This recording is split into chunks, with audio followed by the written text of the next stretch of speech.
রাধে। এই ভিডিওটা স্পেশালি মেয়েদের জন্য। আমি নিজের এক্সপেরিয়েন্স থেকে বলছি, আর কিছু সাহসিনীকে দেখেছি যে তারা কিভাবে এক্সাম্পল একটা লেভেল সেট করেছে ভয়কে কিভাবে জয় করতে। সো ভয়কে জয় করার একমাত্র উপায় তোমাকে ফেস করতে হবে। এটার দ্বিতীয় আর কোনো উপায় নেই। ঠিক আছে? তুমি যেই জিনিসটা ভয় পাবে, যেটা না এটা আমার সাথে হয়ে গেলে আমি কি করব? এটা আমার এই ভয়টাই তোমাকে চোখে চোখ রেখে ফেস করতে হবে। এটার দ্বিতীয় কোনো বিকল্প নেই। দ্বিতীয় কথা, নিজের মধ্যে এতটা বোল্ডনেস আনতে হবে যে যা কিছু হবে আমি ঠিক নিজেকে গড়ে নেব। এটা একটা ছোট্ট ইনসিডেন্ট বলি, যেটা আমাকে আমার ভয়কে জয় করতে খুব সাহায্য করেছিল। আমি এত ভীতু ছিলাম, এত ভীতু, ভাত খেতাম হাত কাঁপতো, গলা কাঁপতো, এত ভীতু ছিলাম। তারপর আমি যাকে ভীষণ মানি, শি ইজ আ কুইন, অনেকেই আপনারা চেনেন, মেজর খুশবু পাটানি। উনি কিভাবে নিজের লাইফের অনেক বড় একটা ভয়কে জয় করেছিলেন তার কাহিনীটা ছোট্ট করে শেয়ার করি। উনি যখন নয়ডাতে পড়াশোনা করতেন, ২০-২২ বছরের একটা মেয়ে, তখন নয়ডার অবস্থা খুব খারাপ ছিল, রাস্তাঘাটে ছেলেপেলের উৎপাত ভীষণ ছিল।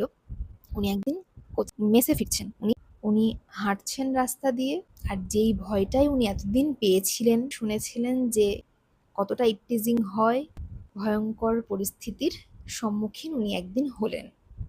একটা বাইক ম্যাডামের ঠিক সামনে এসে দাঁড়িয়েছে। ম্যাডাম বলছে, ওই সময় আমার কাছে দুটো রাস্তা খোলা, এক মা কালীর জোরে আমি বেঁচে যাবো। উনি মা কালীর বড় ভক্ত, আপনারা ওনাকে দেখেই বুঝতে পারবেন যে ওরা ভীষণ স্ট্রং, আর মা কালীকে উনি ভীষণ মানেন, উনি ভীষণ স্পিরিচুয়াল। এই মুহূর্তে আমার কাছে দুটো উপায়, আমি আশেপাশে দেখলাম আমি দৌড়তে পারবো না, এক আমাকে ফেস করতে হবে, নাহলে মরতে হবে, কোনো উপায় নেই। আর যদি ভাগ্যে লেখা থাকে আজকেই মরবো, কিন্তু হ্যাঁ, এইভাবে ভীতুর মতো মরবো না, এপার ওপার দেখেই ছাড়বো। বাইক শত্রুপক্ষ আর ম্যাডাম মুখোমুখি। ম্যাডাম বলছেন, জো খাড়া হ্যাঁ খাড়। শুনতে ভীষণ ছোট মনে হচ্ছে, যদি আমরা এই পরিস্থিতির সম্মুখীন কোনো মেয়ে কোনো দিন হয়ে থাকি না, মানে মৃত্যুকে চোখের সামনে দেখা, এরকম একটা ফিলিং, সেটা কখনো মানে ভাষায় বলে বোঝানো যায় না। ম্যাডাম ওটাকে চোখের সামনে দেখেছেন। ম্যাডাম বলছেন যে জানি না কি হলো, তারপর আমি যখন বললাম ছেলে দুটোর চোখের দিকে তাকিয়ে, জো উখাড় না হ্যাঁ উখাড়লে মেহি পেহু। ম্যাম যখন চোখের দিকে তাকিয়ে এই কথাটা ছেলে দুটোকে বলেছিল না, ম্যাম জানে না যে কি হলো, ওই ছেলে দুটো বাইক স্টার্ট দিল আর দ্রুত বেগে ওখান থেকে পালালো।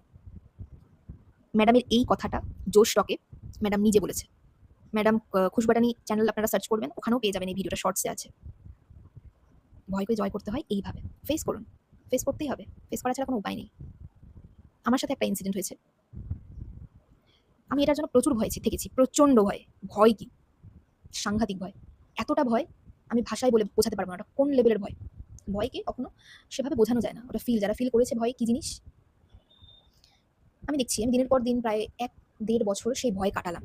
আমি আর নিতে পারছিলাম না, কত নেব, কেনই বা নিব। আমি নিজেকে ভীষণ ডাকতাম, আমি ভয় পাই, আমি ভয়। তারপর র্যান্ডম একদিন সন্ধ্যেবেলা আমার এখান থেকে জাস্ট ফেটে গেল, ফেটে গেল, আমি নিতে পারছিলাম না সেদিন। আমি কেন ভয় পাবো ভাই, আমি কেন ভয় পাবো, এরকম ঝাড়লাম কোনো একটা মানুষকে, ঝাড়লাম, যা ঝেড়েছি আমি কোনোদিন ভুলতে পারবো না, আমি কোনোদিন ওই ফিলিংসটা ভুলতে পারবো না। আমি নিজের উপর সাবাস বেটা সাবাস, আমি আমি নিজে সারা জীবন প্রাউড ফিল করি আমার সেদিনের ডিসিশনের জন্য। তো একটা ছিল সেই দিন, যেদিন আমি নিজের ভয়টাকে চোখে চোখ রেখে ফেস করি। এখন আমি কিচ্ছুতে ভয় পাই না। মেয়েদেরকে ভয় দেখানোটা এত সহজ, সে ছোট বাচ্চাই হোক বড় হোক, যে কোনো বয়সের মেয়ে হোক, মেয়েদেরকে ভয় পাওয়াটা এত সহজ কি করে, কি করে। দ্রৌপদীর বস্ত্র হরণের জন্য হস্তিনাপুর ধূলিসাৎ হয়ে গেছিল, কুরুবংশ শেষ হয়ে গেছিল, মেয়ের সম্মানের উপরে তারা প্রশ্ন তুলেছিল।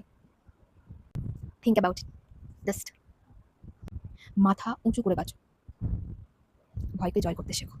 জয় জয় শ্রীরাধে।